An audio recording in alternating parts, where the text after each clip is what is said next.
Welcome to the Simply Incredible podcast. I am Daryl, a.k.a. The D, and we got Troy T. Champney with us. Hey, what's up, brother? And artist extraordinaire. Sounds right to me. Yeah, we'll go with Matt's that. like, Doing what I can with what I got. well, I tried that once and it wasn't pretty. And start out with, got anything exciting from the past week? What about movies? What did you see this weekend? Anything?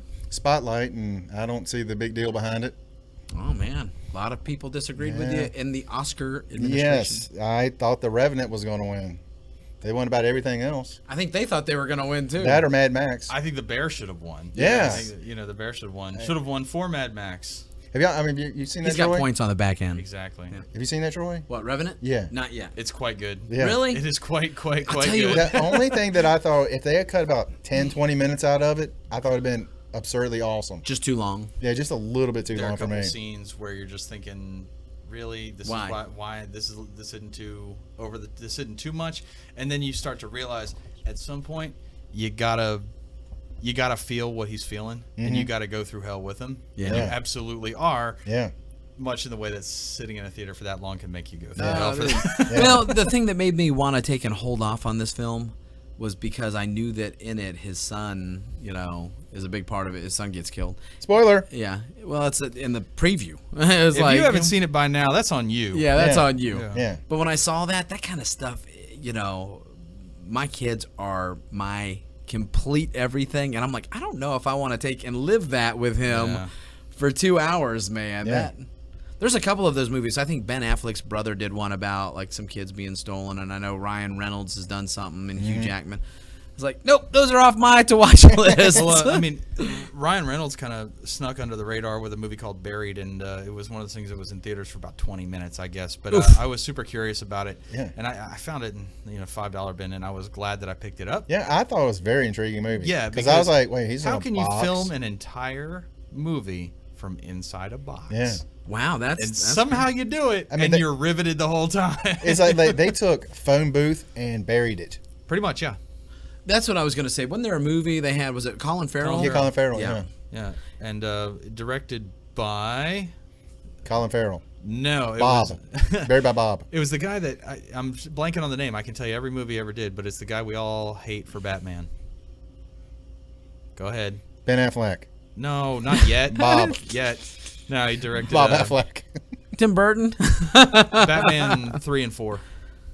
Schumacher. Joel Schumacher. Schumacher. Yeah. I don't know Yeah. why that didn't come to my Yeah. brain either. But that Because the movies were that bad. Joel Schumacher is a conundrum. He can do brilliant or he can do stupid. And with Phone Booth and Lost Boys is always going to be a classic. Lost. Love that. Love it. Yeah, and Tigerland is another one. And Tigerland, I think, is Really the first good time movie. he worked with Farrell, and he proved then he can be a damn good movie if Yeah. you let him. So Well, if he gets out of his own way. Yeah. There are sometimes I'm just like, yeah, it's not my thing. But Spotlight, I was glad to see that, people from the Marvel world are getting to take and kind of spread their wings. You had Mark Ruffalo in that one, which is good. Now, he came from high stock anyway. He was already doing some important film work he was and a stuff. drama guy. Yeah. He was an indie film lover. I mean, to where that he wanted to be part of, something special, not just the tentpole things that we love. But it's good to see him going back and then being recognized for something like that. But The Revenant I haven't seen. I didn't see Spotlight. Revenant's worth seeing, man. See it while it's still in theaters. Yeah. Oh, on the big one? Because there are going to be things that everybody knows about. Everybody knows about the bear, but if you haven't seen the movie, you're still in for a shock. You know about the bear, great. Yeah. But until you see it, you don't realize what a major set piece that thing is. That's what he said about Yeah. the bear. I He mean, I goes, watched that it. I'm was like, incredible. how did they do that so well? It's amazing. And Tom Hardy's the antagonist Yeah. in it, right? Which I tell you what, he can be one of those guys that you can't help but love to hate. Oh, you're going to love to hate him. Yeah. You're going to Yeah. love to hate him. And there are going to be a couple of scenes where things are just so low in the movie that you kind of want him to win. Dude, right? Now, me and Matt, we saw next year one of their Oscar contenders, Gods Yes. of Egypt. Gods of Egypt, right. Everything was so made of gold. It's a shoe-in for something. Razzie. Razzie. It's getting awards. It's going to win a lot of awards, which will go unnamed, Razzie. Well, they actually went on record, too, for being they actually apologized probably about a month ago about the whitewashing that they did with the film. I saw that interview Yeah. that Proyas did. He kind of fought Said we back a dropped little the bit. ball. You know what? You don't I'm talking about his response to a lot of critics. The social media response. You don't answer criticism with bashing the critics. Oh, you don't like my work? Well, you suck, and here's why all the reasons that you suck. Okay, that's not going to make you. That's not going to make anybody love you anymore. No. And the thing is, if you can't accept a criticism of your work, and every artist goes through this, you're not going to learn from it. You'll never learn from it. And I never learn. We've tried. We torture him, and he doesn't learn. I gotta say, Since I do want to 2000. say, because I said it before the show, I'm an admitted Alex Proyas fan. The Crow and Dark City Totally. are among my favorites of all time, and I'm a sucker for anything he makes. And I saw the trailer, and I went, ooh, pretty. And then I saw his name attached to it, and I thought, legitimacy. And then I thought, ooh, The Crow, Dark City. This is going to be fun. This will be good. And, not everybody is aces every day. Everybody strikes out once in a while. Well, the biggest things, the story wasn't so bad. I mean, It's a basic story. It's a basic story, you got the bad guy takes over, you got to have revenge, redemption for the hero to be whatever. It was a regular story. The special effects when they were actually in like God mode, Oh, they had top-notch special effects. fine. Yeah. But the things that kind of like the stuck in my craw, and were like the kid who was kind of like helping, Beck. Yeah. Yeah. And what was I can't remember. What was the guy's name that he was helping? Was it Horace. Horace. Yep. He spoke with this English accent. As anybody who comes, if they're going to have a movie and it's going to be a foreign, it doesn't matter if they're Greeks. It doesn't matter if they're, Italian. If they're not going to do the, hey, I'm mommy. They're not doing that. They're going to do an English type of thing. I felt so out of place kind of watching that guy play Horace, whose name I really can't pronounce, and I'm not trying to be funny. I seriously can't do it. He's Jaime Lannister, and the first thing I ever saw him in was playing Jaime Lannister on Game of Thrones. So to a certain extent, he's kind of always going to be that for me. And I just saw Jaime. Now, it was cool because he plays that character very well, and it was neat for me to see him play that story. And we all know comics here, and your listeners do too. That's the story of Thor.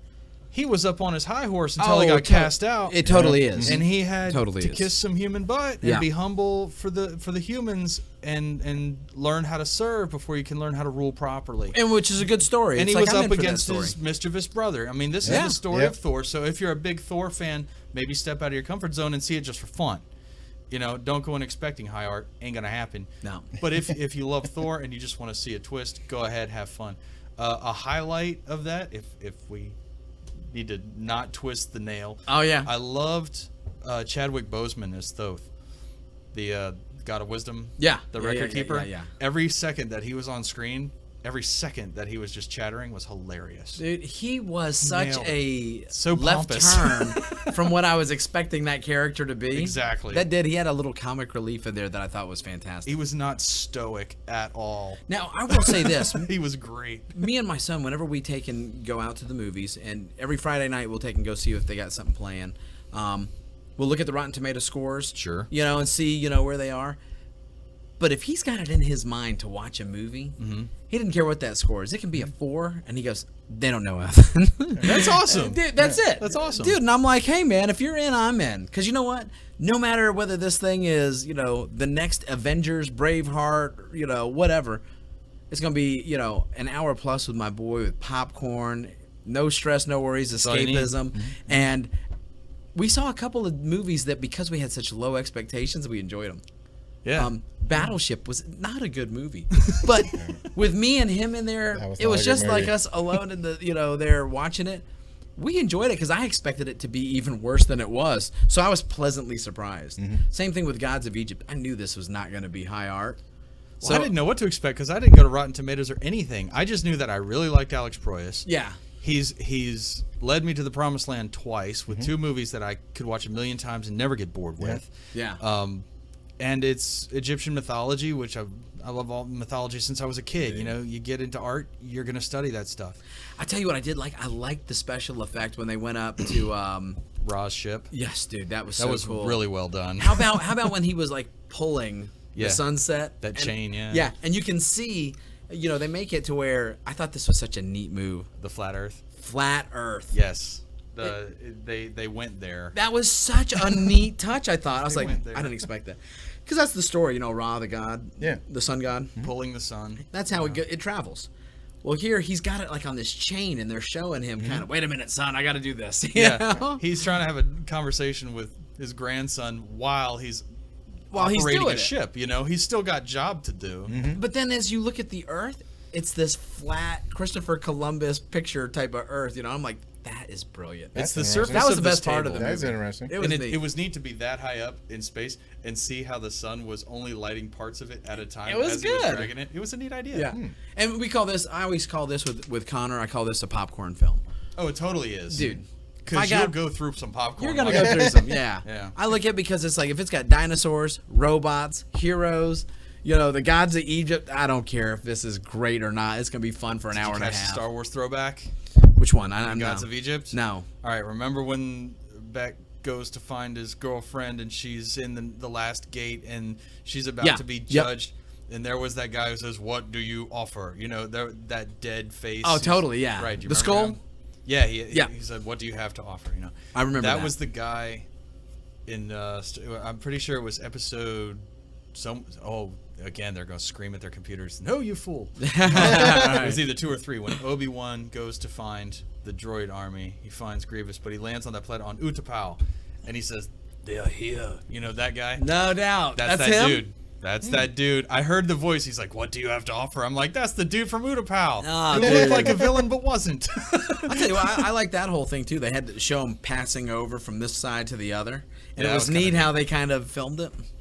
Like I said, I'm not going to give this thumb. We're I give this really hyping up yeah, a movie that Yeah. sucks. the movie that's not At good. the beginning, I was like, But it was fun. I have no desire to see this, but as it's going, I think I might need to see this. Well, that's the whole thing. It's not a great movie, but it's You will have fun. If you're going to take and go in there and just put your brain on pause for a little bit, it's worth Yeah. it. See, I will say this: I never look at scores going into it. Never? Never. I I don't always care. do.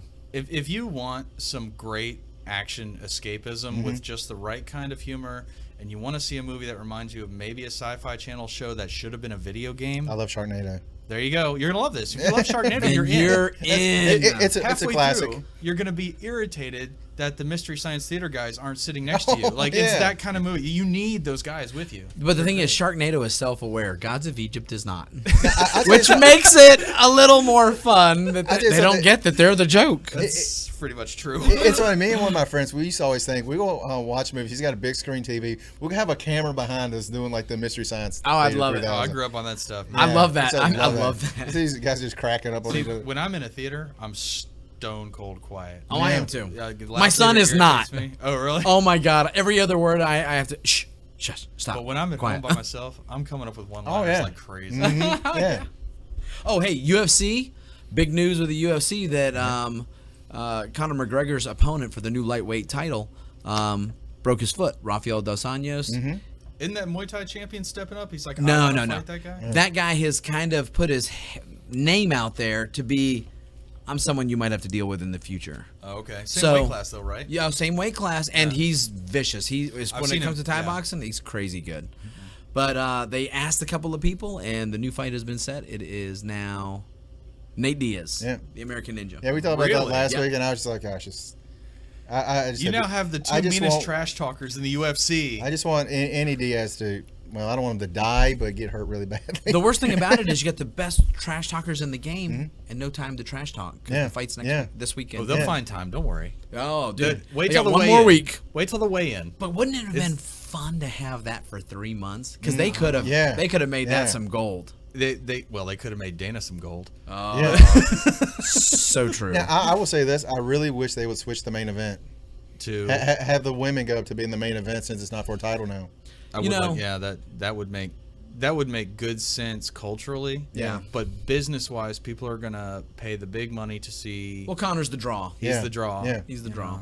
But It's sad though that the title fight isn't the main event. that's upsetting. Well, it just is. It does. There's an awkwardness. Well, I mean, it's upsetting to that the title is not. I mean, I would almost like drop it back down the weight class and have Connor's belt up. pulling for Holly. Come on, Holly. Who is she fighting? Misha Tate. Misha Tate. Mhm. See, I'm on the fences. Yeah. Really? Fences. Oh, I really am. I love the way she carried herself so much after that fight. Holly is acting like a champ after one fight. That's Oh, not yeah. easy to do. So Yeah. good on Holly. But I feel like I'm going to make a lot of enemies with this. I feel like Misha Tate has had it More pulled out from enemies. under her a whole lot. Just pulled right out from under her. I a could whole see lot. that too. I mean, I've So. said she's kind of the female Uriah Faber. She keeps getting that title shot and keep falling short. And they get the same cornrows when they fight too. Yes. Hey, and Yeah, they still that's get right. another chance. Well, Uriah has fought 8 times for titles and hasn't won it once. He's fought that many in UFC for his I'm titles? almost. 'Cause I know that's exaggerated. yeah, He might be 6, but it's. I know a lot. he came in. He's like he's gonna be the definite title guy, and My favorite thing, Uriah Faber, like his best showing to me was still that K-Swiss ad he did with. You have no idea who I'm talking about. No. Never mind. This would have been hilarious, but he did a K-Swiss ad with Oh yes, with Eastbound and Down. Eastbound and Down. oh no, What's his name? Danny. Oh, I can't remember. Banducci. Danny not Trejo. What's his name? Yeah, I cannot remember his Danny name. McBride. McBride. Yeah. He did a K-Swiss ad with that. And That was awesome. That ad was like 8 minutes long, the whole thing, and It was great. It was supposed to be a Super Bowl spot broken up, but it was just cussing enough and just bad good. enough that they went ahead and what? ran it online only, and it's almost like watching the world's most perfect short film about shoes that don't exist. Oh, He's jumping rope. And he's wearing his shoes, and he goes, "I see you jumping rope there." Well, I don't jump rope. See, I ain't trying to be the best at exercising. Something I mean, like that. the funniest thing I've seen him do. I would love to quote it, but it's so dirty, I just can't quote that ad. it's way filthy. out. It's Have you great. seen the one where he did against the gamer? No. The gamer's talking trash. To Danny? No, to Uriah Faber. to Uriah, and he goes, "California kid, pff, I go whoop you." And then the guy decided to sign up for martial art lessons, and all of a sudden, in his mind, Uriah goes, "This is that guy." This is that. And this big, some guy. fat, overweight guy, and they just show like clips of him just beating him up. Nice. Like at one point, like the guy's like crawling around, and Uriah's on his back, like spanking him and stuff, like punching him. I The love slow keyboard motion, warriors. I do. The They're slow so much motion fun. punch to the belly, and you see the belly kind of jelloing out and stuff. It's I love that guy, hilarious. I love keyboard warriors. Yeah. Like part of me just wants to mess with them all day because it's so easy. Yeah. There's an insecurity to being angry at people on the internet, so I just I'll just sit back and watch them, and every now and Troll then maybe drop one little picture. I'm not going to put any dialogue. Maybe just mention one little thing and just watch them go. Oh, dude. It's kind of like unraveling a sweater. You found the thread, but you didn't tug on it. You tied it to someone else's trailer hitch and just sat back and watched it go. It's like throwing chum in the water, man. They're like, ah! Yeah, that to me is absolutely hilarious. Yeah, if y'all haven't seen that, definitely go look it up. Oh, yeah, definitely. Now, And I'm gonna look this up too.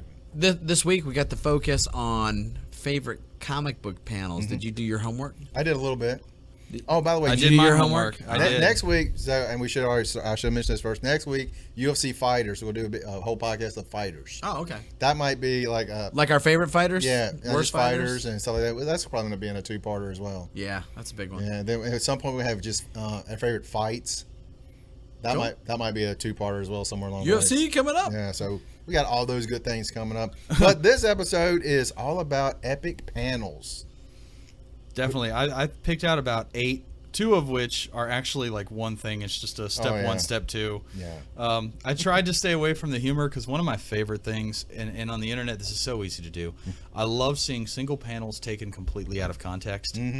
Where Unintentionally funny ones? type thing? unintentionally, well, they wouldn't even be unintentionally funny, except if you look at that one panel without the rest of the page, there's something usually dirty about it. Oh, yeah. You know, I've seen some of those, yes. like Silk Spectre on her knees in front of Dr. Manhattan. Yeah. Looks like she's got a mouth. No one knows that she's on Mars gasping for air, but just that angle.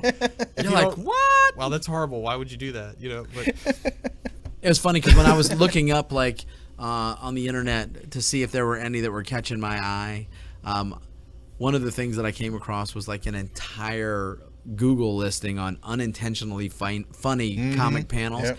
If you Absolutely. want a good laugh, Yeah. punch that into Google and look around. Oh, some funny stuff, man. And a lot of it is from the old, like golden age. Sure. You know, to where I can't even say it because they are, so funny but without the picture and the exact wording, man, describing it is going to pale. You need to go look at those things with that old world art, real simplistic stuff, and then all of a sudden they say something that's completely dirty. Mm-hmm. It's like, it's funny stuff. Funny stuff. Nice. Now, what about you? What did you start out with? Start us out. Starting off with, I'm going Spider-Man 50, when you see Peter Parker going down the alley after putting his suit in the trash can. Spider-Man No More? No, Amazing Spider-Man 50, I believe it is. Yep. Mm-hmm. And it's just a visual. Okay, so I shouldn't talk about that one. Dude, you know what? I actually thought about having that, and I was like, no, that one, that's on their list. That has to be. That's going on everybody's list, I would assume. But just that visual, him doing that, and they actually did that pretty well in the movie. Yes, that was a good homage. It was really good. Yeah. Because I remember when I was like, good stuff, right? Yeah. It's a weird thing because they could have done that in the movie. Everybody knows that scene. It's a splash page. Everybody knows it. You look at that, you know exactly what's happening. Oh, yeah. So it's a good storytelling angle. You know, the suit is hanging out of the trash can in the foreground. But I loved in the movie seeing how a comic book page is a vertical layout. Yeah. Always. The dimensions of the book require a vertical layout. That movie was 16:9 format. So you switched it from vertical to a horizontal layout. Right. But what they did to make it page perfect, yes, he throws the suit in the can, and yes, it's all kind of hapless and lackluster, and it seems like he doesn't care. But the angle of the mask showing that part of the face of the mask is almost identical, and it's very similar. It's almost exactly the way it was in the comic. And the angle from the trash can to the direction that he's walking, they kept that as perfect as they could. That's such respect. I love that respect. When I saw that as a kid, I remember thinking, how cool would it be to be the lucky kid that found that suit? Yeah, I know, right? That's what I thought. Only if it fits. Yeah. I wouldn't have cared. I was like, I'll save it. I'll grow into this. It's like, we can frame that bad boy. You're 12. I'll be 24 one day. Dude, but I love that picture too. And it broke my heart thinking that Spider-Man might be quitting. Yeah. Because as a kid, you didn't realize, no, this book's going on, brother. Yeah. He's got to still do. I was like, is it over? Yeah. Is that how they end the story? I don't want this thing to end. It's just, to me, it's just like, when you see that, it's like, that's something you throw on the wall. Yeah, and if you follow the story and you know why he was doing it, that's a perfectly legit reason to never want to do this thing again. Yeah. All right, look, mine, first one that I'll go with, I'll show it to you. It's Amazing Spider-Man 33. Okay? Now, the panel itself. Oh, yeah. You remember that? I do. I remember reading this. I still remember reading this and being completely enthralled, because this is an old book. I mean, this is literally 33 of volume 1. This is some of the original work, and I think Steve Ditko drew it. And yeah, that far back it would be. This stuff, what it was one of the actual first story arcs instead of the one and done Freak of the Week type of thing, you know, where a book was contained, start, finish, middle, everything right in there. This one, what it was is he was underneath, like it was like in the sewer under all this wreckage that had come down on him, and he had, you know, a deadline. I've got to get out of here, and I'm crushed, and I got to save Aunt May, type of thing. And he couldn't do it. There's just too much. But the best thing about it was that this was the moment, if you read the panels and stuff, of him trying to escape from there. It's completely him talking to himself like, I can't quit. I've got to do it. It's too much. It doesn't matter. There's no such thing as failure here. I remember reading that thing, and I mean, I was, as you turn the pages and stuff, I was so into it I couldn't flip them fast enough. And this right here is right before, you know, the final boom, getting out. And I remember being just pulling for him so hard that this panel meant so much to me. Amazing Spider-Man number 33. If you get a chance, man, look this one up. Love that story, and this panel was great. My first one came out of a current issue of X-Men, current in the last several years. It's not like this week or anything. I'm actually kind of cheating. I took 2 panels because the actual action. I've cheated quite a bit in this different one coming up. So there was a story arc where Essex, aka Mr. Sinister, was just sort of inhabiting the bodies of different X-Men, and they were acting very much out of character. And of course, Professor X is trying to put all of this together, and everyone's very out of sorts, and why this and why that, and at that point he was inhabiting Thor. No, I'm wrong. Forge. It's Forge. that OR Forge. thing. That OR. That OR is always in the way. So he was inhabiting Thor Forge. or Forge. Forge wheels Professor X into the hallway, and whatever the conversation was, Professor X. See, Hey, there's your Freudian. why are you slip of dropping the that night. Freudian on us? There you go. Professor Sex. Why not? We can go that route. Just Connor, as turn the podcast off right now. yeah, go to bed. Podcast. Podcast. The podcast. That's another Freudian thing. I was trying to correct myself. We should all be drinking a lot more. All right, so Professor X says, where are you taking me? And Forge, a.k.a. Essex, says, to the one true enemy of the great Charles Xavier. And in the following panel, just immediately dumps him in his wheelchair down a flight of stairs. Now you said this picture to me, but without that setup, Yeah. this with the setup is a lot better, So dude. that scene, because look how big he's smiling. Look how happy He's he is. like, Forge is having the gotcha. time of his life. And this always stood out to me, not because it's just an atrocious act. That's easy. Being mean is easy. But how did the world's greatest telepath not see this coming? Yeah. How did he not You've gotta figure love this that. out? Like, he had an entire page worth of dialogue to get inside of Forge's head and be like, this dude's taking me to a flight of stairs. He should have talked to Sister Rose Palm Reader out on the This 460 is not going there. to go my way. This is She gonna knows go bad. everything. She knows everything. So yeah, so I started she's off on retired. that note, but I brought it back to real, actual things that matter on But the you know next what? one. So. That for a panel, I was so looking forward to what you would pick out as a professional in the business. I was like, I can't wait to see what he's gonna bring in. For me, my job, if I can crank out at least a page and a half to 2 pages of pencils in a day, if I can actually pull that off, which I should be doing anyway. Right, I'm on several projects. Like this one, for example. Yeah, thanks for eating up all my time, guys. Yeah, I know. I mean, if I can do it, then a panel is a panel, and as long as it tells a story, you're doing fine. But if you can work in a moment and pull it off in a single shot like that to me in a panel is what stands out. It's the storytelling moment that you didn't see coming. Yeah. Dude, that's gold. As the reader, Jerry. we've been reading comics for a combined 100 years. At this table, probably. Yeah. Is that fair? Oh yeah, man. I'm dude, 5-6 years old. And I'm 46. So. Yeah. It's been There's that- many a moon. Yeah, Many, and many I've moons. been reading since 4th grade. I'm 36. There you go. Like it adds up. The whippersnapper of the group. Yeah, right. I'll take it. I got carded at Deadpool. That made me feel good. Did you really? I really did. That's awesome. I told the girl, I was I like, I'm think- already in the theater. I already bought the ticket. You're late. And she was like, I just don't want to get in a fight with my boss again. They probably carded me because they want to be sure if I got my senior citizen discount. Daggone. Well, I mean, once you've seen enough panels, Yeah. we've been reading comics enough. Even if we haven't read the story arc yet, it's Wednesday. It's brand new comic day. Yep. We can still get an idea of what's coming. Oh, 100%. Yeah. So when to be some- surprised, that's a good day. So when Forge dumps Professor X down the stairs, That's good. I didn't see that coming. That reminded me too, and I hate this is a horrible thing I'm about to say, but it reminded me of one of the unintentionally funny panels that I saw. It was this guy. He had a crazed look, and he was like a bank robber. And he goes, "This is going to be easier than kicking cripples." And I was like, Okay. "You are going to burn for that, Yeah, brother." ask Forge, because I mean, apparently Professor X can't see it coming. So, Dude, you got him.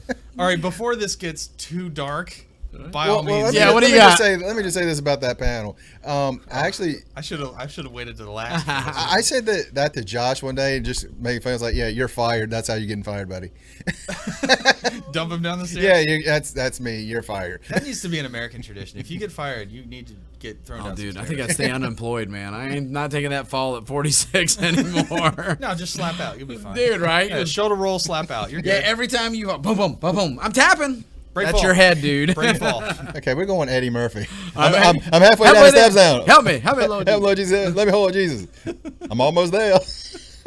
Good stuff. One What, of the what do you got funny- for your panel? Next one, I'm going Huck from the first issue, the last panel. Love that book, dude. Now we're gonna set it up because a lot of people don't know it. So spoiler. We don't believe in spoilers here. It's only been out. This is the fourth issue just come out. So it's Oh, it's out already? yeah. I need to get it then. You're today? behind. out today, It was out Last last week? week, I think. last week. Mhm. I know. That might have Untamed been 2 Worlds weeks ago. It carries might have it. actually been 2 weeks Yeah, ago. I'm there, man. Untamed Worlds carries it. Chris over there at Untamed, he's the one who introduced me to it the first time. He was like, if you're looking for something different and good, which is a rarity these days, Yeah, right. Yeah. this is the one. And you totally ignored that, as I recall. You want to keep bringing that up? Yeah, what are you doing? Throw him under the bus. That's what I do. All right, here's my reason. Not an excuse. Here's my reason. Yeah, and he had a good reason. All right, when that legitimate. happened, my pile of comics was approaching $90 that day. So I was like, come on, all right, I'm gonna get caught up. You get a pass if that's where you were. Yeah, You so get a like, pass. Like, at this point, it's like I can't add another $4 to it. He's also on a mission to help me find all the old issues of X-Men that I don't have. And those are getting pricey. Yeah, and by the way, I'm sorry I missed Huck today. Yeah, he's still like holding out on that Detective 880. I know he has one. I know he does too. I asked him about it. And he's like he has a big smirk on his face every time I ask him about it. He has it. But anyway, back to Huck. The whole story is basically kind of like Superman, except everyone in this little town knows he can do stuff, and he keeps a list of every day he does good deeds, every single day.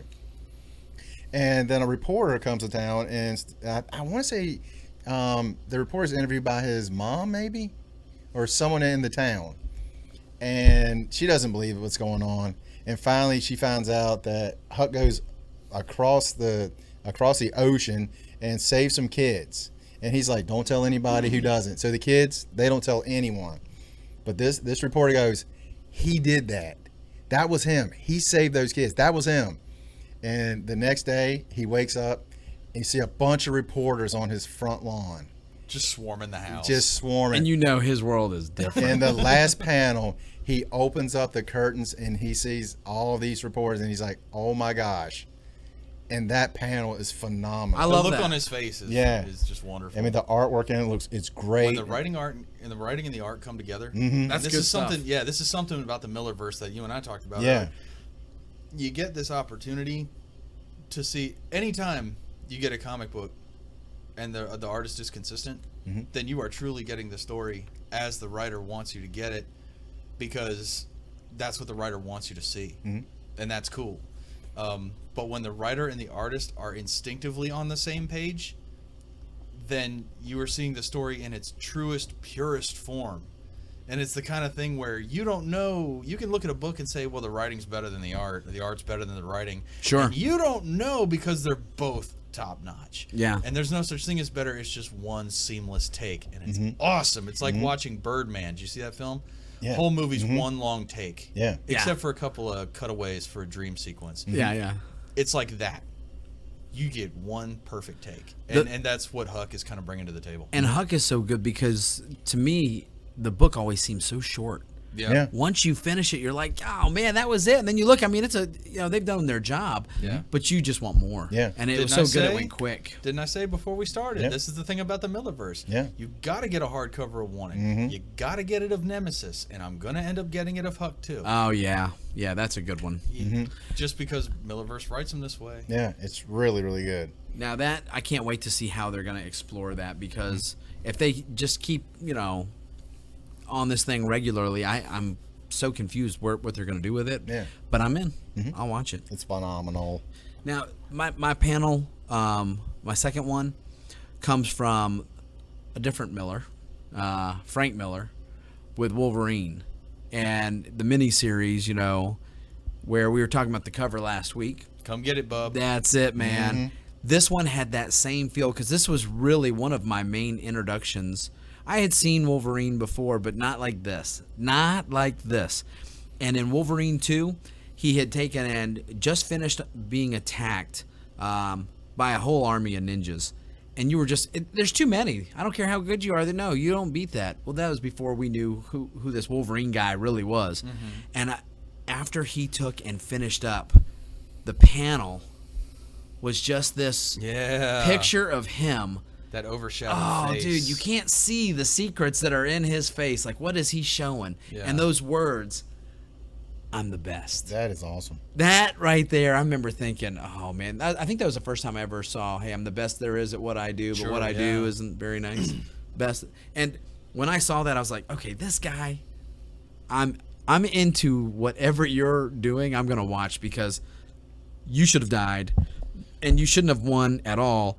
And to look like that, you're the scariest thing in the dark. But he's absolutely in the dark, and like that body language, that posture. Yeah, he is the best. But the overshadowed face, the hunch, the stumbling, he's kind of been through the meat grinder just now, Yeah. and you know it, but he's still standing. And in that panel, he's the only thing standing. Yeah, and when I look at that, I can picture him Yeah. kind of like, you know, a growl but panting, like, all right, round one's over. What's next? Totally. Like he's not done. Yeah. But when I saw that, I was like, okay, this is somebody that, I mean, this is the man. This is the baddest dude in the planet right here. You remember what we said about Breaking Bad? Mm-hmm. I am danger. Yes. I'm the one who knocks. I'm the one. I'm the one who knocks. It's like, no, you're not. No, Walter, really, it's Logan. All right, for mine, I took it back to classic, the one that everybody knows. I'm a fan of villains. I got a thing about the bad guys.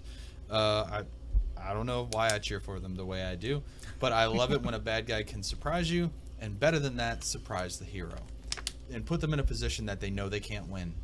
The whole purpose of a hero, the measure of a hero is how did you overcome this adversity?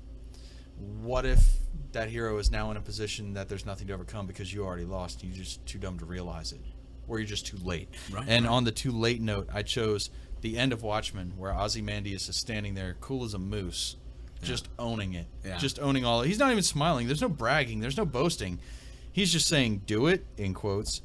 Dan, I'm not a Republic serial villain. Do you seriously think I'd explain my masterstroke if there remained the slightest chance of you affecting the outcome? I did it 35 minutes ago. Haha, that's good stuff. I love that. I love that. And it took me a while to read Watchmen when I was younger, because it's the thing when you grow up in the 80s who watches the Watchmen, you see it tagged on everything. On everything. But that doesn't mean you know what it is.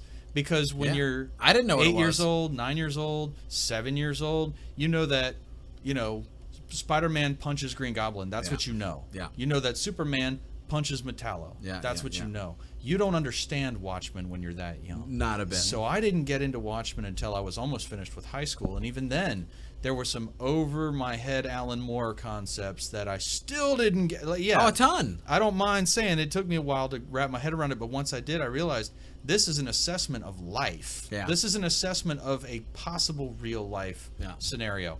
This is more than comics. That's And a the social idea- commentary right It there. absolutely is. Yeah. On an entire decade, by the way. Oh, yeah, right. So for the idea for the villain to not only win, but have already won, and now you're stuck there, and the heroes are just like, well, damn it, why did we even come here? Yeah. And as a reader, we're like, well, why did we even follow you here? Yeah. And that's when you realize sometimes life already won.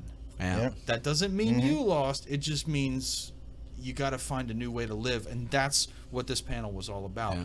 Sorry, heroes. You thought you had figured out the way to live, but you got to figure out a new way now, because this is going down. Dude. And it totally did. You turn the page, and it's like splash pages of tentacles for the next 10 pages. Dude, I I remember thinking when I read that too for the first time, I was like, what? Yo, I do. I love those surprise moments, especially when they go against everything that we're supposed to think. Oh, in the end, good wins. Yeah. Not here, not now. What's going on? And ever good since panel. then, examples of the good guy losing have become a staple of comic book storytelling. Yep. So much so that in The Incredibles, which is still my favorite Brad Bird, maybe still my favorite Pixar That's a great flick. movie. Again, they're going to be yelling, "No, you fool!" Yeah. But no capes.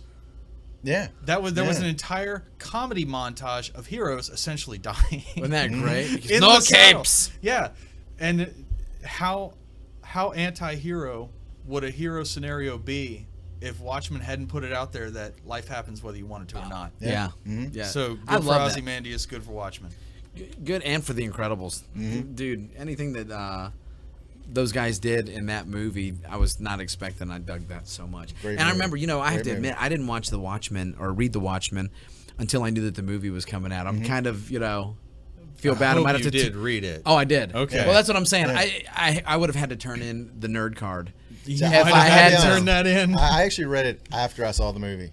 Did But you did read it. I did read it, yes. Okay, so you understand why the ending had to change. Yeah. It had to. Mhm, yeah. If you didn't change that ending and make it something socially relevant, like a nuke hitting a city, Right, right. if you put that weird Cthulhu thing in there, half the audience is going to go, "What the hell?" It would have been lost. Yeah, Yeah. it would have been lost on them, because in comics, that fantasy-scape works turning a page from page to page in a two-dimensional visual story medium.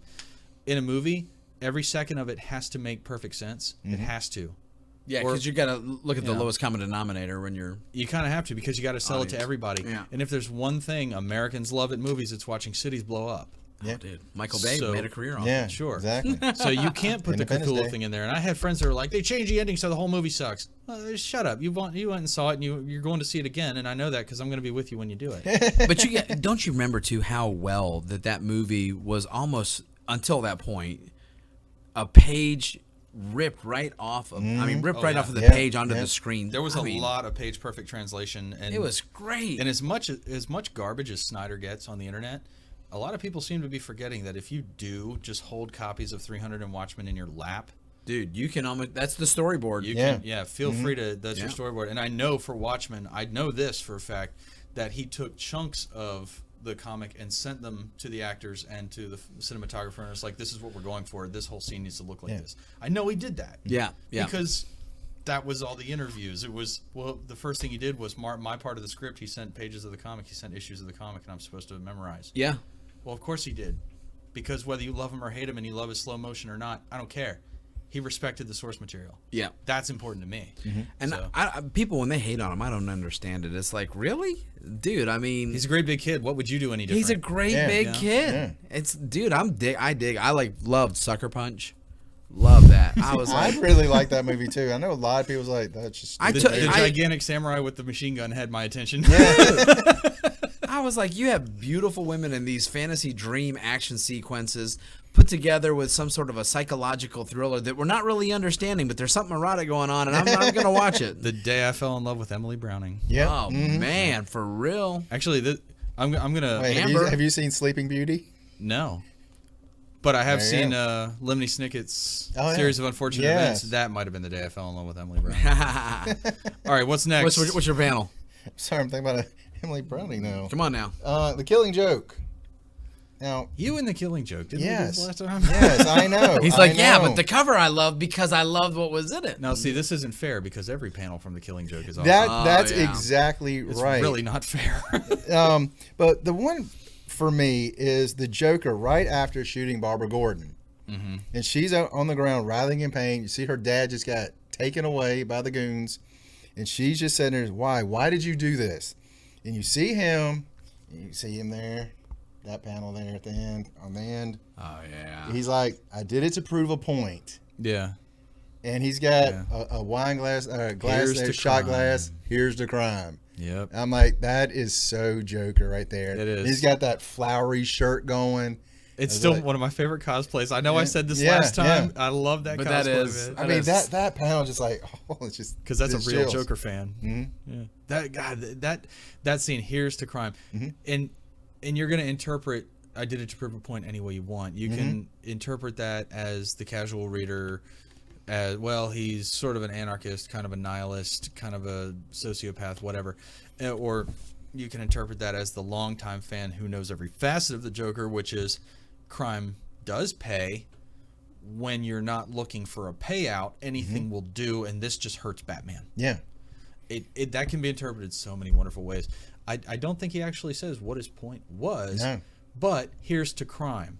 See, I'm not interested in hurting Barbara Gordon. I might not even be interested in hurting Batman, but I'm doing something that people find adorable. It's wonderful to me. I mean, for me, I always took it as Batman. You can do many things. You cannot stop what I just did. Exactly. And you see, Gordon being yanked out of the room. I was like, oh, that's just awesome. Mm-hmm. Just chills down my spine every time. I've read that many a time and love it. That's 2 Alan Moore references in this episode right here. Yeah.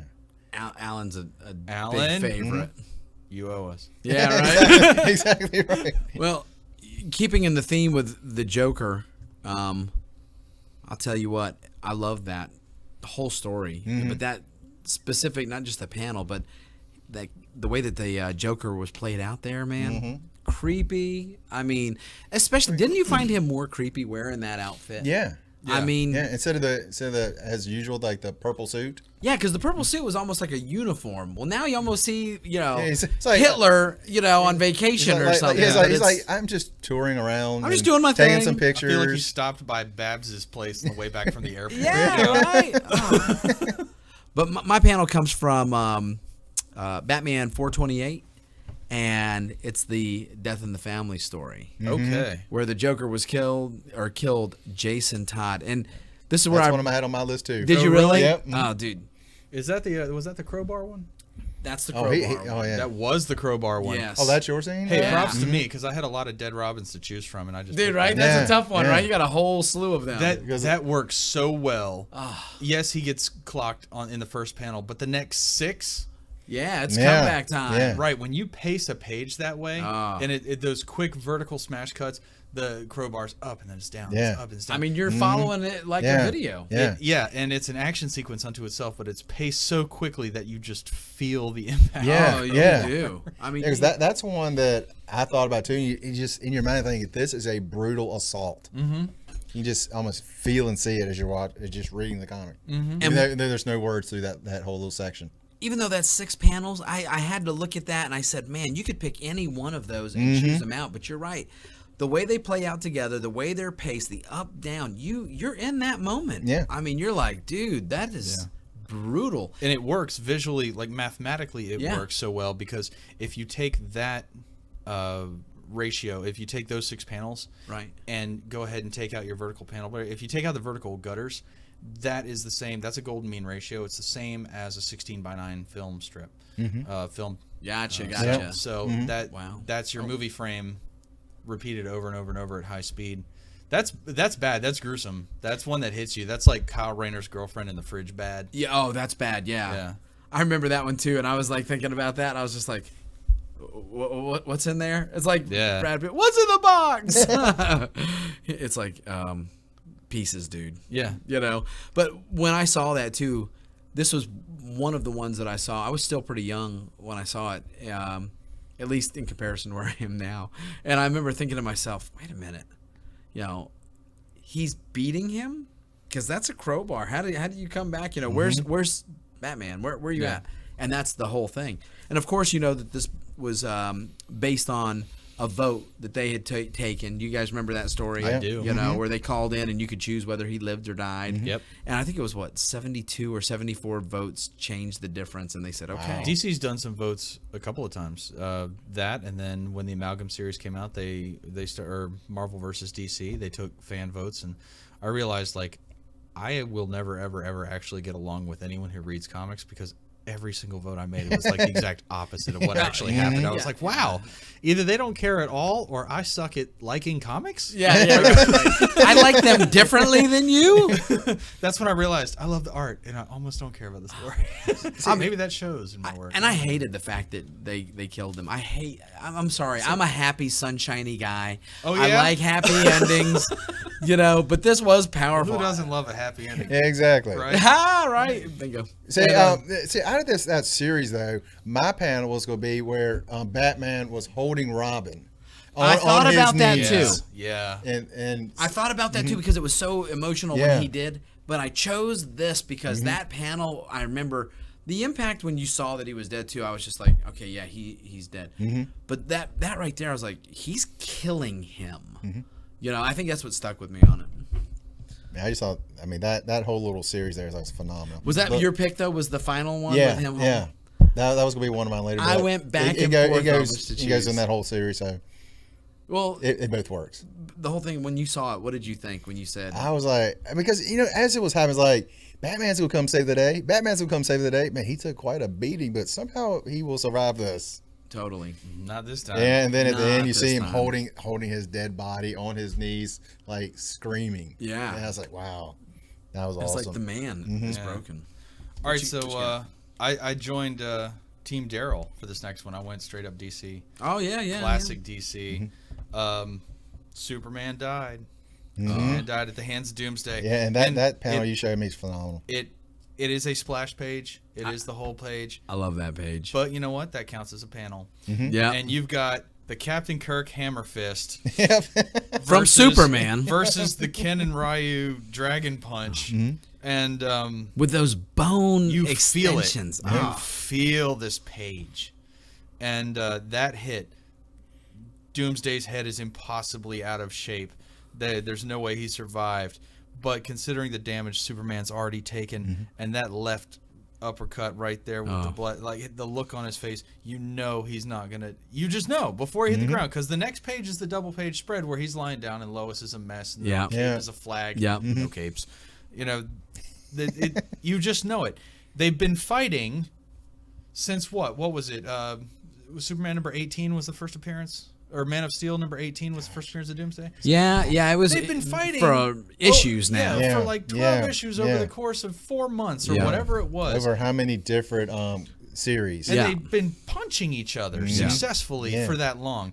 This is the moment where you knew it was over. It's finally over. Yeah. Do you remember that book too? How they paced it, that the entire fight built to a crescendo of that last page, because it absolutely did. They started with small panels, and then as you turned it, it turned into quarter panels. Yeah, and then because the half, moment got bigger and bigger and bigger. You know, and you were in there just like you couldn't flip fast enough, and you were like, "What's that?" And you remember that day that came out? Yeah, it was free money if you went to the comic shop. Yep. Oh man. Yep. I remember that being everybody buying a book. Then. Yeah, it's like if I remember saying it was like on the news and everywhere. It was on every news channel because no one could digest the idea that Superman could die. Yeah. And it became, you got to spend money to make money, and I'm sure it was promoted. You don't just end up on the news unless something horrible happens. So sure, somebody bought some time. But then fan reaction and then popular culture reaction happened. Because that's a given. Superman doesn't die. Superman is not just comic culture. He was, one of the first big balloons in the Macy's Day Parade. Like Superman transcends all comic culture. Yeah. He is not just American culture. He's Earthling culture. Yeah. He is now. The whole planet has adopted this fictional character that isn't even human, and made it so much bigger than just a comic book. So for this, like this one panel, being a kid, and it's not like I teared up, and I'm not going to sit here and be like, oh, I cried, definitely cried, I shed a tear. No, I didn't. I just couldn't believe it. Yeah. I didn't get emotional either. I didn't turn the page. I kind of stopped on this page, and I'm studying every line, and I'm like, it's such a perfect layout. I've got motion lines coming this way, motion lines going this way, but his Doomsday's right hand is here, so my eye goes back to his face, and I broke this thing down forever and ever and ever. And then my parents said, well, what happens? And I'm like, Superman's dead. What happens on the next page? I don't know. I've been staring at it for an hour. Yeah, right. I'm not done. I don't know what happens. I'm not done. So this is just one that kind of brought me to a standstill as a young reader. That was a good panel, though. I remember the one bad thing about that was when you went to your local comic book shop and all these strangers were in your shop. Especially because they looked like they didn't belong. Yeah, it's like I gotta wait in line. And they were buying 10 copies, so nobody else could have one. Here's how I got around that. I knew I wasn't going to get one from because we didn't have a comic book shop where I grew up. We did for 1 year, and it just went under very quickly. But when this book came out, my grandmother lived in Roanoke at the time, and she made the trek. She went to B&D, B&D Comics in Roanoke, which has been there for decades. They've been there forever. They've been, I love them. That's where I bought my copy of The Death of Superman. And while she was there, she bought that. It was 75, and then she went home and she made the phone call and said, "There's like 2 or 3 versions. Which one am I supposed to get?" And I was like, all of them. Yeah. All of and them. she went right back and did it again. I thought, wow. Grandma is awesome. Grandma coming through. That is a clutch maneuver. Oh, dude. Little old lady got a copy. Hey, where did you get yours at? Do you remember storm up there where the Waffle House is? That's where I got mine. That's why I was wondering. I was like, you got yours where I did. Yeah, because where was that? Heroes? I don't remember what the name was, but I remember they let you have 2 copies. Yeah. So I got the black bag and I Danny's got the shop. regular one. Yeah. That's the so way I had me. one I could read and one just left in the bag. I still have them. I do too. My black bag version I kept in the bag all these years, and my newsstand copy I kept all these years.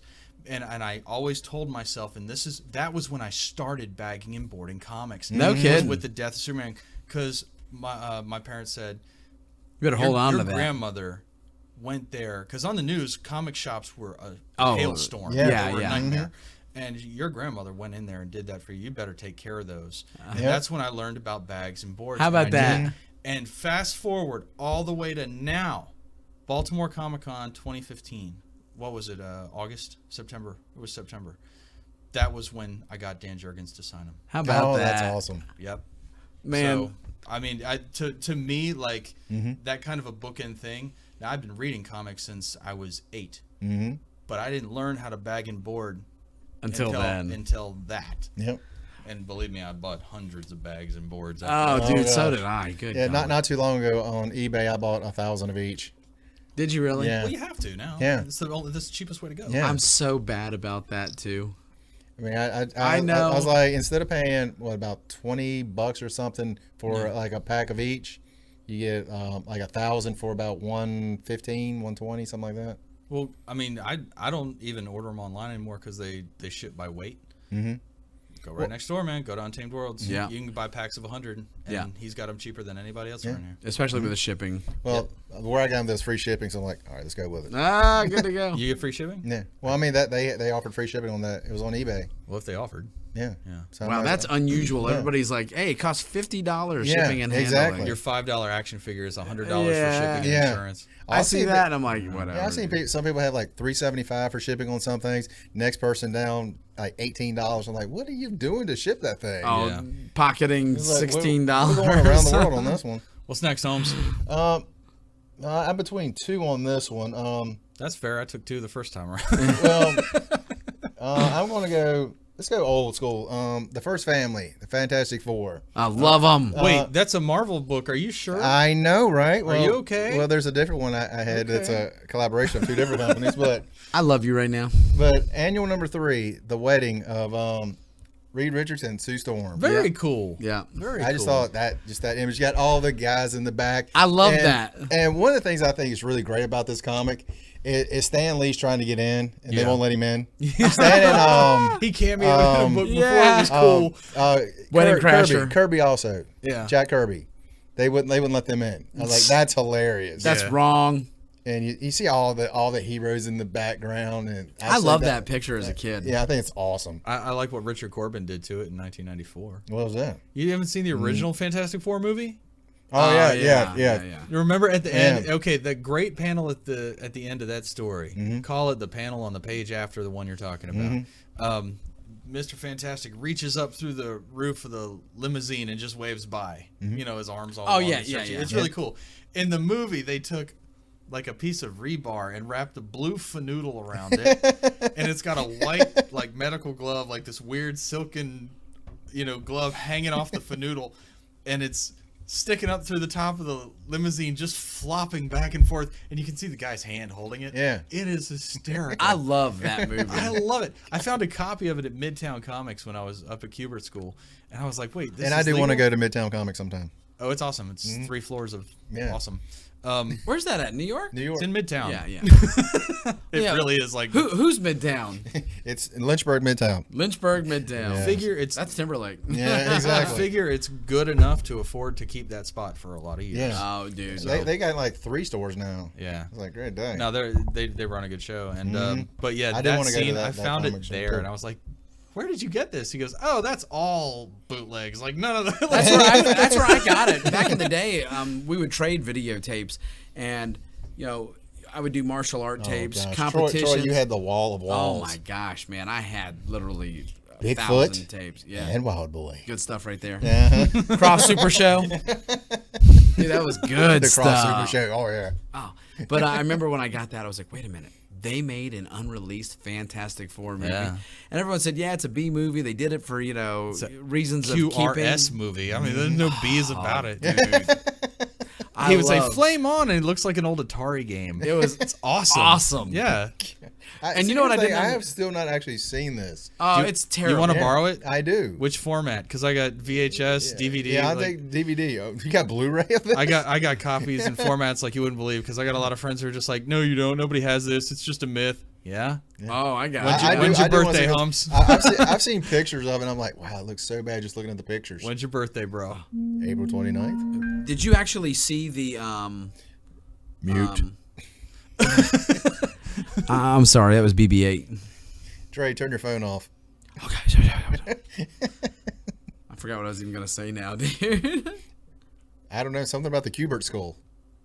No, I wasn't. I was talking about... No, I name dropped that one. Oh, I was like, I saw a playing that picture video game, schools? of that The Kubert? movie's The Thing suit hanging on the wall. Have you ever seen that picture? Yes. Is that awesome or what? Because you're looking at it and you're like, dude, that would be the ultimate little fan collective right there. Yeah. Ah. Fun fact about costuming in that movie, and I feel like I'm taking it away from the panel now because that panel was just responsible for the only real page perfect thing in that movie.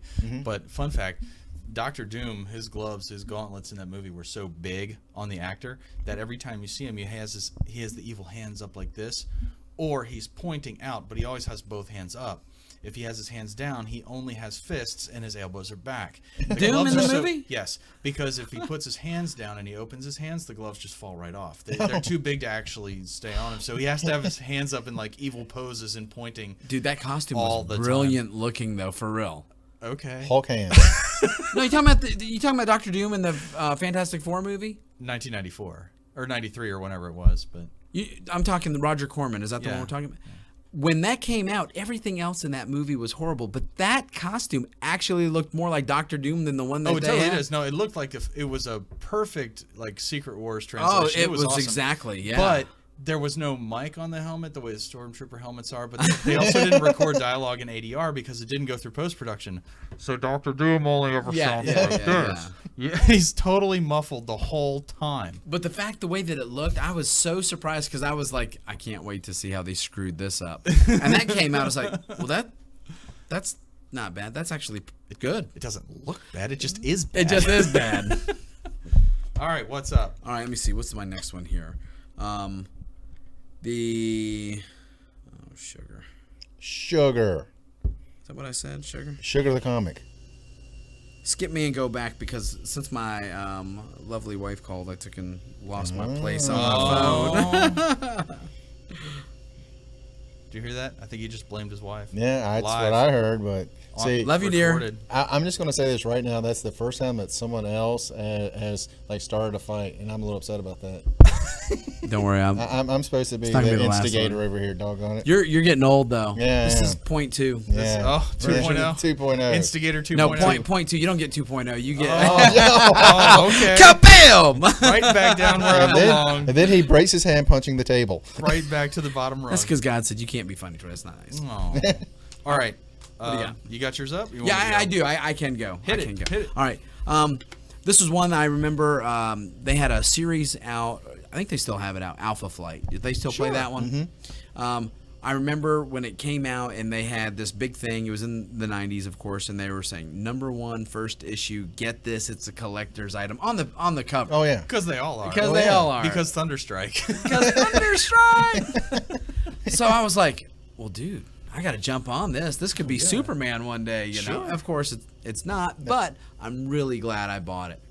I bought it, I read it, I liked it, and I said, I'm going to follow this. Let's see how good this gets.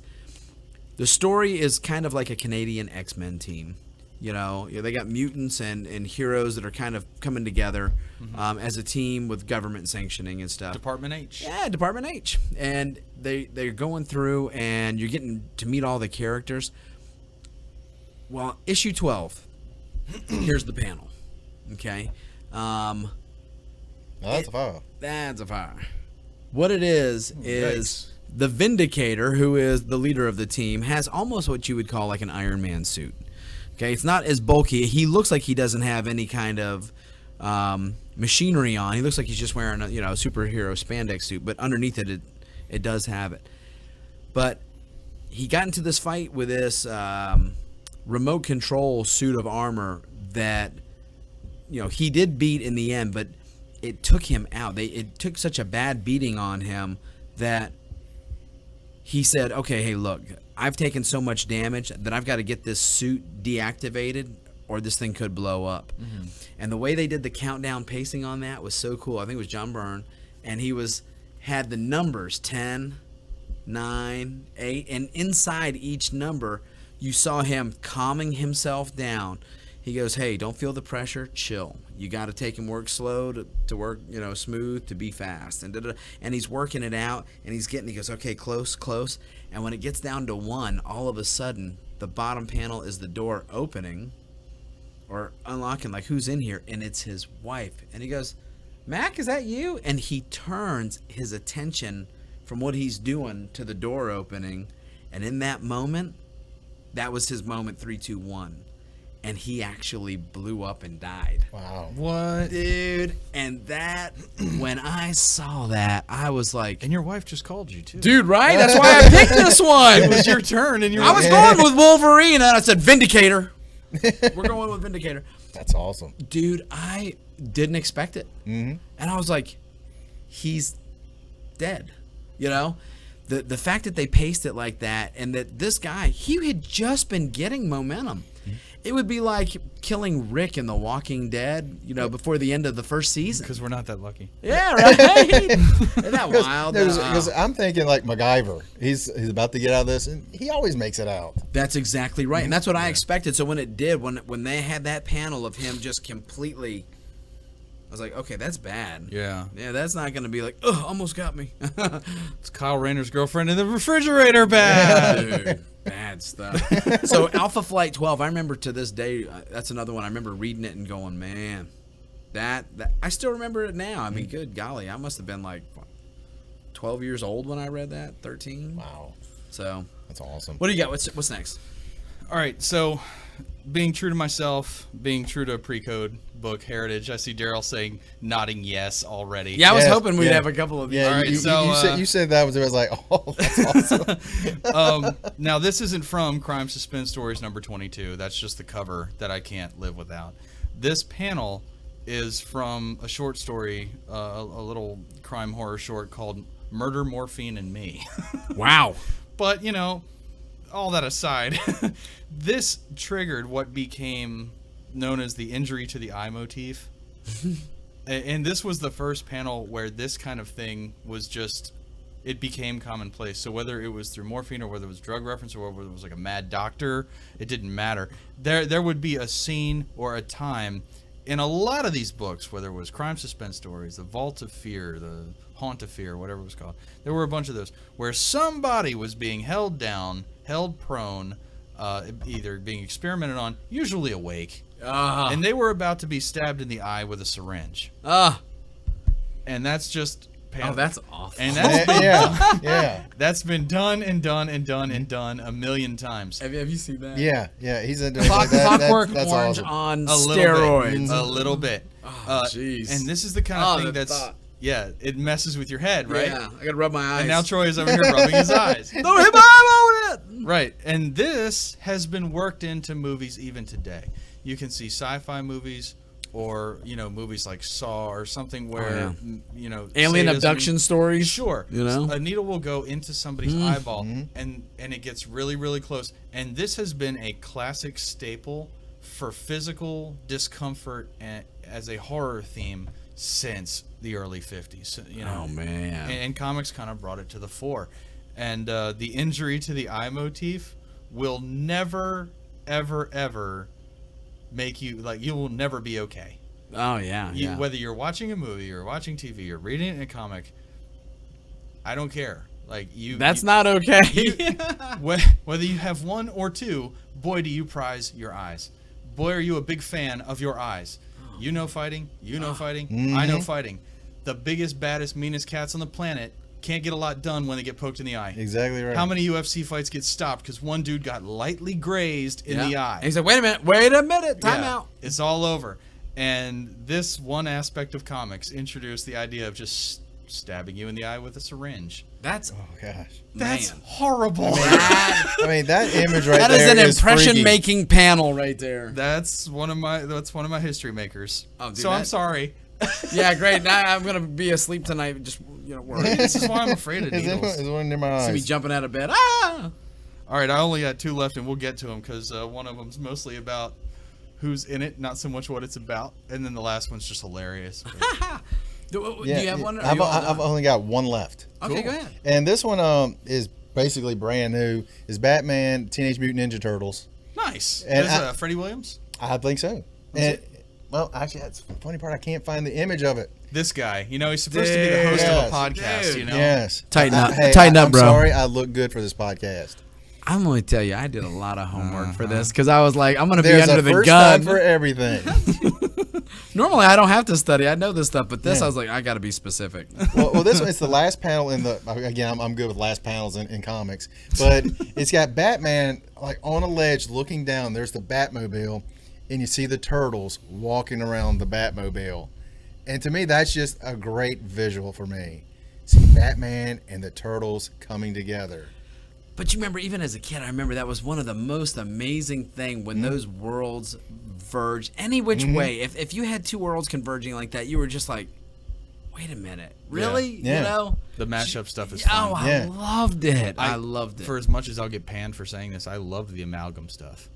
I love seeing what one company would do with another company's stuff, yeah. and then just finding a weird middle ground. Dude, Spider-Man versus Superman, Eiffel Tower type scene, right? You were just like, okay, that's not supposed to happen. Yeah, but it's a perfect place for them to fight because Spidey never runs out of a place to shoot webs and swing. Right? It's a wonderful. It's it really is. It's an awesome. antenna for a super fight. Is what it Let's is. go for it. Yeah. Oh man, I love that. So, Batman seeing them, I'm with you. I mean, to me, like I say, to me, it's just like when I heard that comic was coming, I was like, how are they going to make them almost meet? And I was like, when you see them around the Batmobile, I was like, oh, look at them. See, right off the bat, you describing that to me, I think two things. Donnie is down there wondering, I bet I can make a better one anyway. Donnie's figuring out everything that's wrong with it, and he's just going to figure it out. Raph just wants to know how fast it goes. Batman is having a hard time right now. Yeah. He's in a really tough spot because his favorite thing to do, and we've read enough comics, we've seen the animated series, his favorite thing to do is to jump off a building, land on a car, and blow out all the windows. That's his ride. Yeah. What's he going to do? Dude, right? Yeah. He's got nothing now. He's gonna have to Clark Bartram dead end against the Predators and the aliens. That's right. You remember that I dead love end? That was awesome. He's like, I can't hit the car, but I got to make a splash. Yeah, before the days of YouTube and everything else, when it was like .mov files, Yeah. Really the everybody had dead end. What you would log onto your GeoCities, and the thing would go, and you would wait for 4 days to watch dead end. And it'd be worth every bit of It it. was worth every second of misery. Gosh. I love So I that. remember when I first heard that coming, I was like, oh, I've got to see this. That Dead end. You know what's great? Because right at that time, that was like one of the first ones that I remember them actually having like a production value to it. It Legit wasn't costumes. kids. Yeah. Yeah. And I love that they were doing kind of like the Dark Knight look instead of Yeah. like, hey, black armor, you know, with a cape and a cowl. But dude, that was good. Yeah, now you can just go YouTube all these. Dude, now isn't it funny Yeah. too? Because now that you can do that, it lost a lot of its It really charm. has. This is remember what I said, and this is the work that you put into anything. Remember I said there are those guys who they can swipe anything and they can doctor anything and they think that they can sell it because they don't really know who drew it. They don't really care where it came from, so they think nobody else does either. Yep. That generation hasn't had to learn the names of artists and writers. They Right. haven't had to learn the creators' They don't care either. body of work. They don't need to because, and I'm going to sound like an old man. Get off my lawn, Yeah, all y'all young fans. You Get crazy off my kids. lawn. You know, no, they haven't had to run back to their trading cards and go, oh, Will Portacio drew this. Oh, love John that. Byrne drew that. Yeah. You know, Mark Silvestri drew that. Like they haven't treated them like flashcards because there's a world of knowledge at their fingertips, and if they can't access it immediately, they just don't bother. And they have such volume too. They can take and get a billion bits of information in a half second, and they don't cherish any of it. Yeah. You're kind of like in a spoiled world. You're like, dude, I get everything at my fingertips.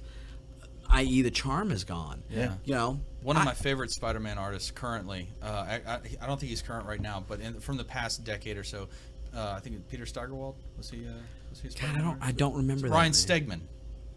Ryan Stegman. Okay. So he's one of my favorite Spider-Man artists in a long time to come around. And Humberto Ramos is another one. Oh, I love him. Ramos Yep. is on his own planet. Like he's got such a distinctive style that everybody knows it. But if you mention Stegman, this whole generation of Spider-Man fans, they're who?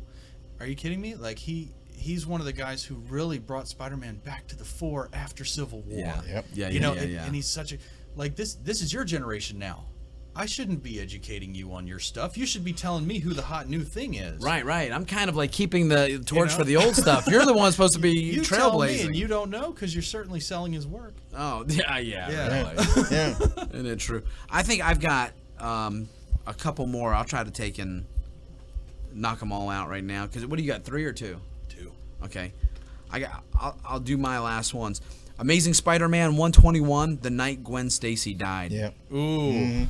Ooh, speaking of Spider-Man, Oh, dude, totally. accidental because, segue. Yeah, well, and the thing about it with that panel too was there was a legitimate single panel where Spider-Man saw the fall, shot the web to save her, and the thing that was crazy was that he did save her. Angle on her head. It's just like chilling. And the thing that I loved about this was that if you were really looking, the word by her neck, snap, is there. It is there. It's not just like, oh man, they just kind of said. It's colored orange to make it stand out against the blue of the water beneath, but it's so small. But it's small. It's a thin line. It's just like. It's brilliant too because it's breaking the gutter, so it's ushering you into the next panel. Too. Oh, dude, that's good stuff. And that's when Josh was talking about lettering. he wanted to have too. Oh, did he? Mm-hmm. This is a scenario where I go to bat for people don't think that lettering's part of the art form. It's its own art form. Mm-hmm. Oh yeah, I agree. There's a letterer that has to figure out where that stuff is going to go and how it's going to fit and how it's going to help tell the story. Letters are arranged to help move your eye around. Will a letterer, instead of the artist, put the word like snap in there? Is that his? I might pencil in like where I think it's going to do like some good. Right. But an editor can look at that and be like, what are you doing? Let him do his job. Or or even the letterer will say, wow, that's actually perfect. Let's just run with that. But then he's going to go over it and make it look good, not like my chicken scratch garbage, but his way. He'll make it look good.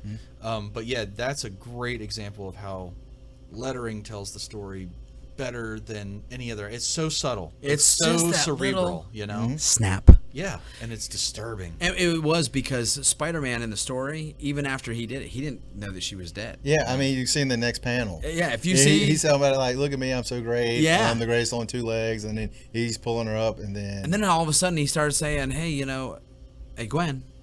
Mm-hmm. What? And he cannot believe, wait a minute. And he lost it. I remember too. Mm-hmm. They always talk about this one as like this was one of the points in comic history where the readers kind of lost their innocence a little bit. I remember reading that being like, "Whoa, the hero didn't really save the day. He always saves the day. Not here." Mm-hmm. Ozymandias said no, and life happened in a comic, and it happened to Spider-Man that day. And it's a good an analogy that the comics lose their innocence, the readers lose their innocence. You have to work a story moment. You've got to work a moment like that into comics, not on a regular basis, but every now and then, because at some point you've got to encourage the reader to grow up, and you've got to come up with a story that's going to grow up with your reader. Yeah. Otherwise, either your book or your reader is going to outgrow one or the other, and you've lost them. Yeah, yeah. This is why I will always go to bat for the Ultimates and say Ultimates was a great business decision. I do too. I like that. Because the average age for the Marvel comic went from 8 to 17 to 18 to 35. Yeah. Mm-hmm. And they brought me back. I was like, okay, I'm back in now. Yeah. I'm all aboard with my X-Men again. And the Ultimate line, I actually probably have to give credit for maybe opening my eyes to say, hey, we're going to do your favorite stuff, and we're going to stay true to the heart and the theme, but not to the letter of the law. And after I did see a bunch of the stuff they did, I was like, you know what? That's cool. I'm down with that. Even some of the stuff that broke what would have been, for a nerd, that's going to break my rule. So the Ultimates I loved. Mm-hmm. Next one I got, X-Men, Uncanny X-Men 132. I know it. Yeah, dude. I know it. Dude, that's... that was one of the books I was collecting religiously. Yeah. And the Hellfire Club had just taken and, beaten up Wolvie and dumped him down in the sewer. This is a great bookend panel to the one you started with to now. This shows the generational gap between his costume then, the costume at that point. Yeah. It's changed since then. It's Sure. been, 15, 20 years 15, since then. yeah. But, I mean, that's such a wonderful window of, Wolvie started this way, and at this point, he could end this way. Yeah. He's still the best. He's still still in the the shadows. best. Oh. He can still take a beating. And at this point, with the character history, he's going to come back. He's going to wreck shop. Dude. But he still looks like hell. Yeah. And I love it because he was in the water and he was like, you were like, he was good, but he wasn't the Wolverine that we still knew. He wasn't that still. Right. And this is kind of the first time you ever saw him say, all right, I'm going to slice and dice. You're going to understand that if I'm there, I am the clutch player of this team. Mm-hmm. If you need something, I'm going to be able to pull it. And he goes, I remember, okay, suckers, you took your shot.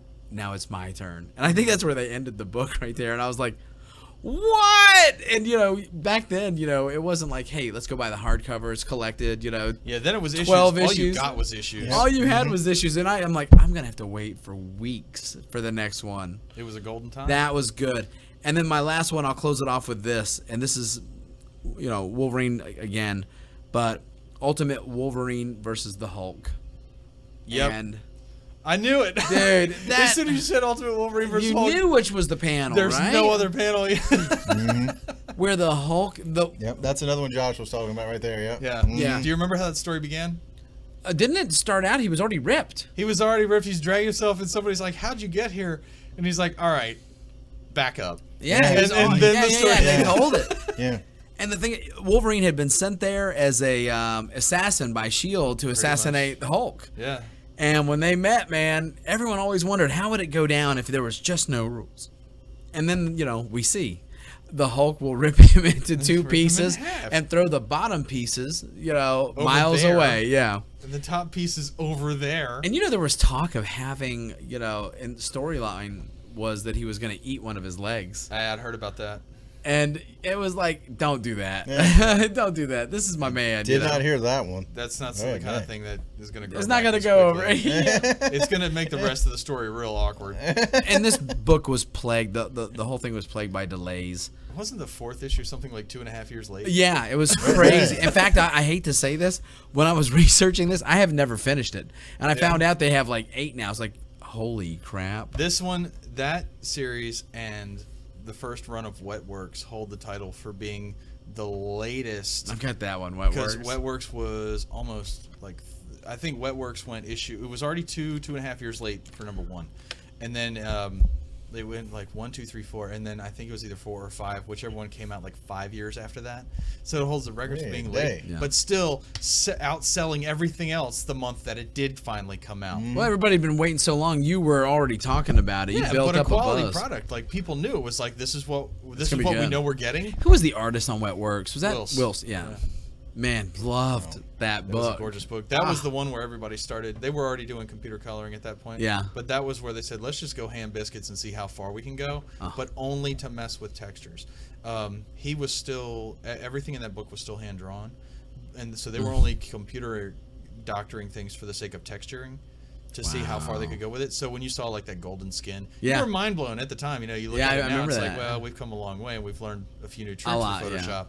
But at the time, you didn't know what to do, especially that character Grail. Grail was my favorite in that book because his whole body was a dang lightsaber. Yeah. That's cool, man. Yeah. Lightsabers are already cool, but now you're made of one. You're cooler than everyone else now. Don't you remember that time too when Image was coming out that everybody had a team, and I remember you'd get lost in all the new characters. You're like, Maul? Who's Maul? What's Maul do? He's Colossus. Yeah, right. I'm sorry. Well, that's the whole thing. Everybody got like He's their Hulk. title.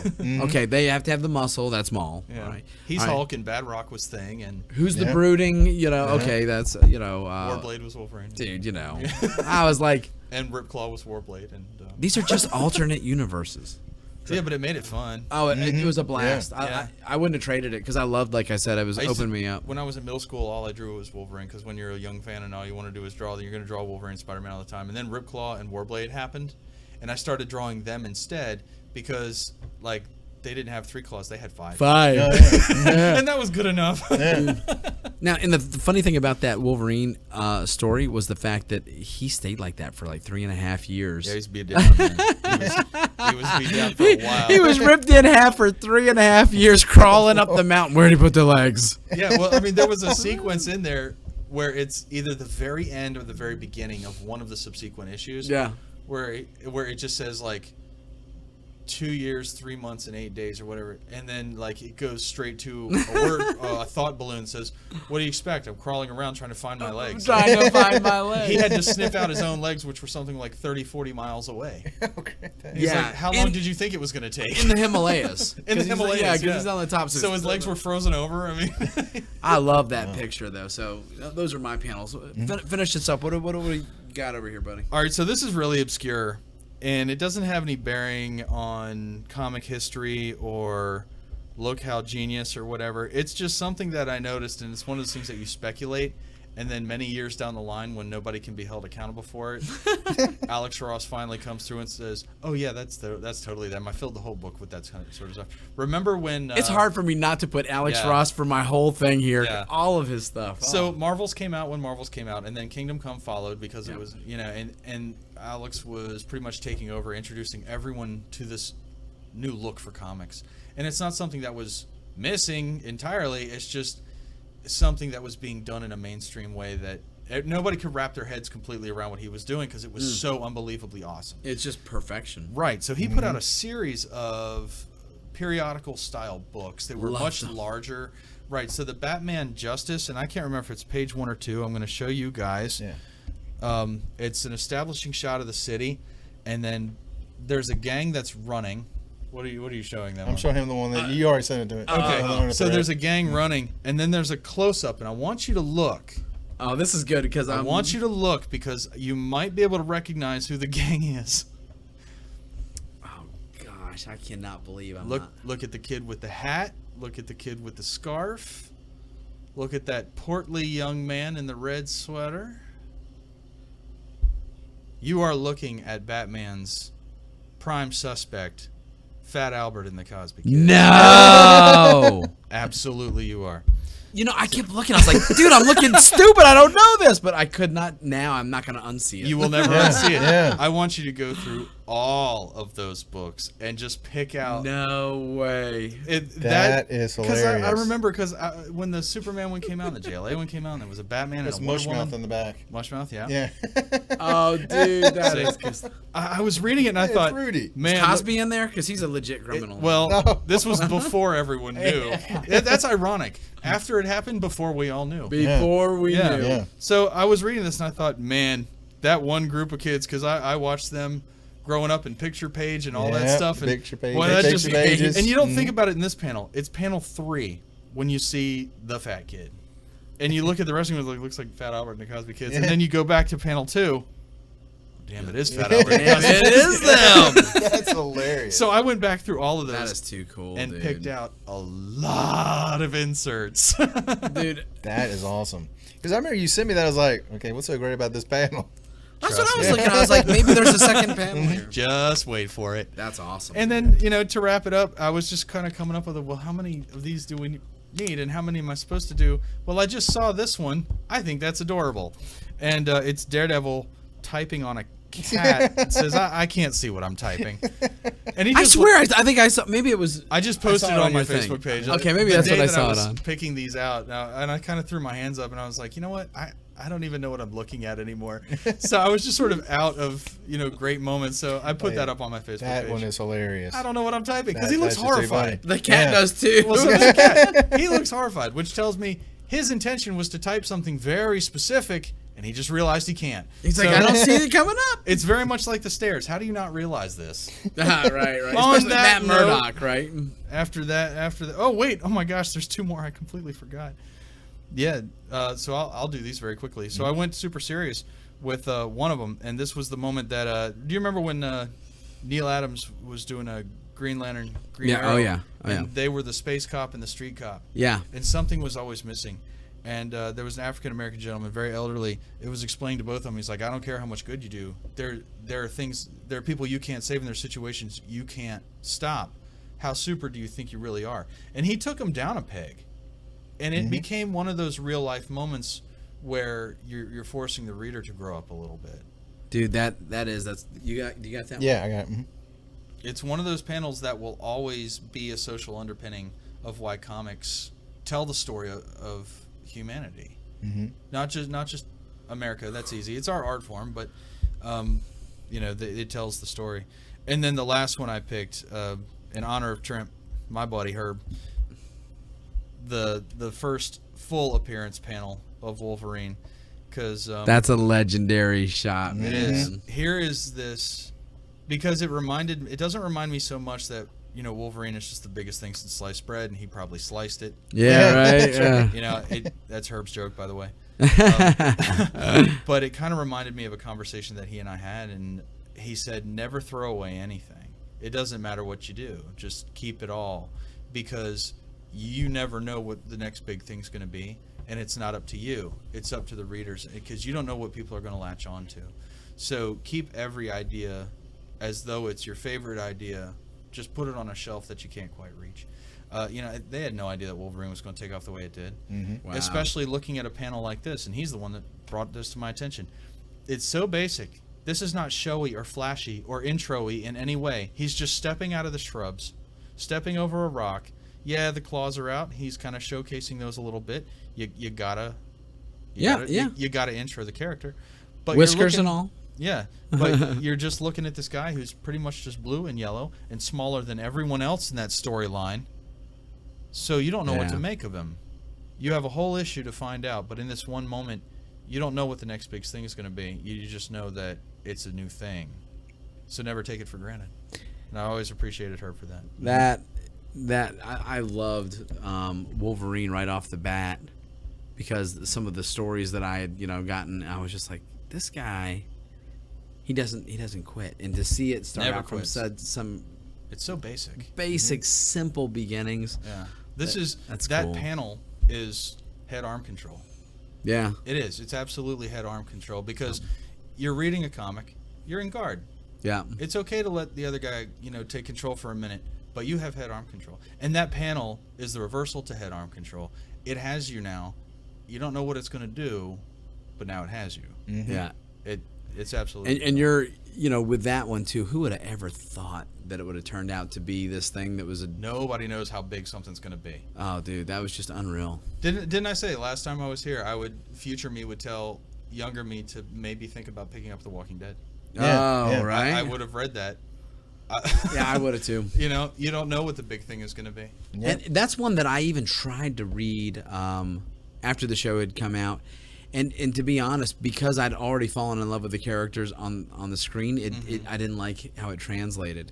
But then the more I started reading it, and I haven't followed it up, a couple of key little books that I had picked up. The show got real slow for a while, but Negan's on the way, so Dude. I'm back in. Yeah.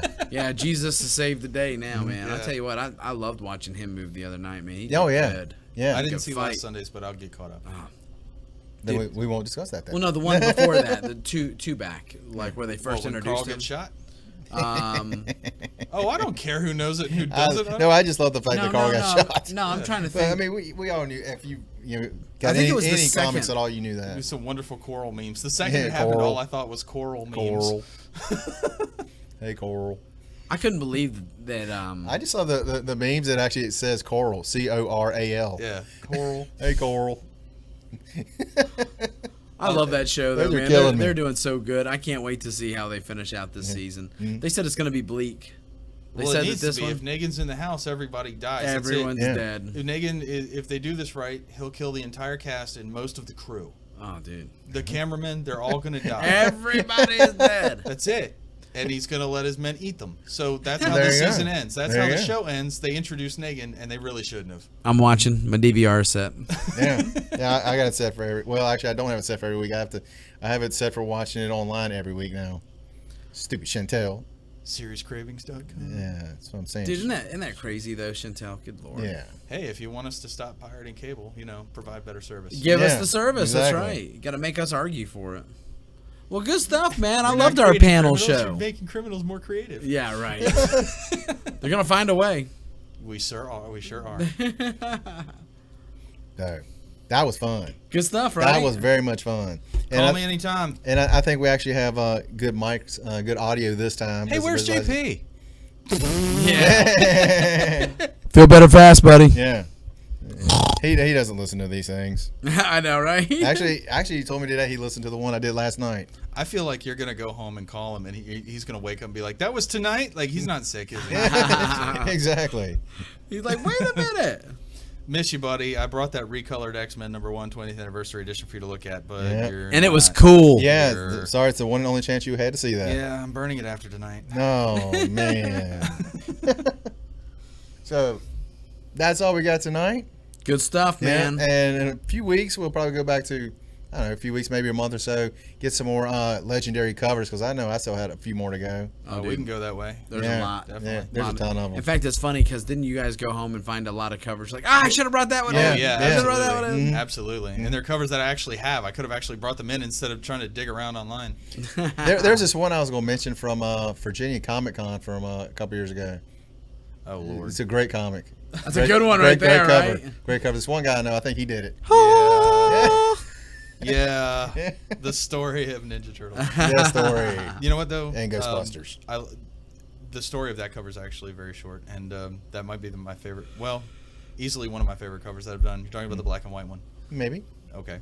That one started out kind of by accident. There was a convention sketch that I had done for a couple of guys, just awesome guys who were helping out at Heroes, and they kind of pitched in and said, "This is what we want." And I was like, "Wow, that might actually be kind of involved," and I loved the way that it came out. And the next day they said, "You want to add some paint to it?" And of course, I don't travel with a whole lot of color. Sure. Because you can only take 3 ounces on a plane, and I'm not down for buying all new paint when I go to a new city. Right. So I just don't travel with color.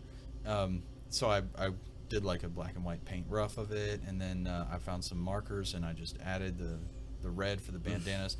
And I looked at it, and I was like, this is a neat composition. Mm-hmm. And it stuck in my head. And when I got the chance to do that cover, I just called him back and said, "Are you guys like okay with me maybe using that idea?"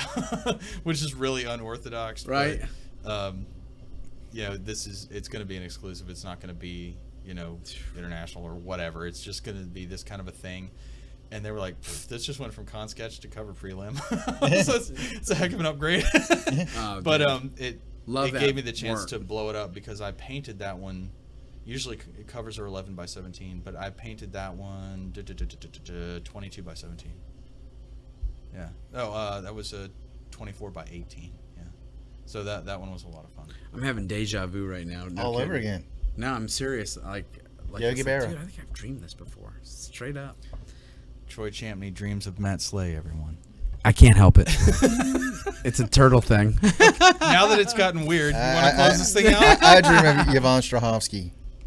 Just saying, in the Wienerlicious outfit. Oh gosh, don't say that word next to me. What? Why Wiener. you're thinking of Matt over here? Get away. All right, Yvonne Craig. Yes, please. Delete. Yvonne Craig, Julie Newmar. That's all. Okay. Oh, Julie And I'm done. Newmar. I'm going to say, if you've seen Chuck and seen Yvonne Strahovski in the Wienerlicious outfit, you know what I'm I saying. want to see what? No, I don't. Yeah. Yeah, you do. Not Troy. No. No. I'm voting you off the island. I'm I'm voting you off your own island, girl. This is Well, your then, island. You don't have then one of immunity. y'all close the show. Hey, thanks a lot for being here with us. I hope you had a good time and made it to the end. If you didn't, try again next week. Yeah, they didn't make it to the ending, but yet they just heard that. That's why it's funny, stupid. Idiot. Have a great I know you're week. what am I? Take care, everybody. I'm still awkwardly here. Simply incredible. Say goodbye. Goodbye. Mr. Matt Slay, thank you so much. Peace. And this is Troy signing you out. Have a good one. Have an incredible day. Have an incredible day. Have an incredible Hey, you threw it to me, day. man. That's just how I roll. Auf Wiedersehen. Completely crooked.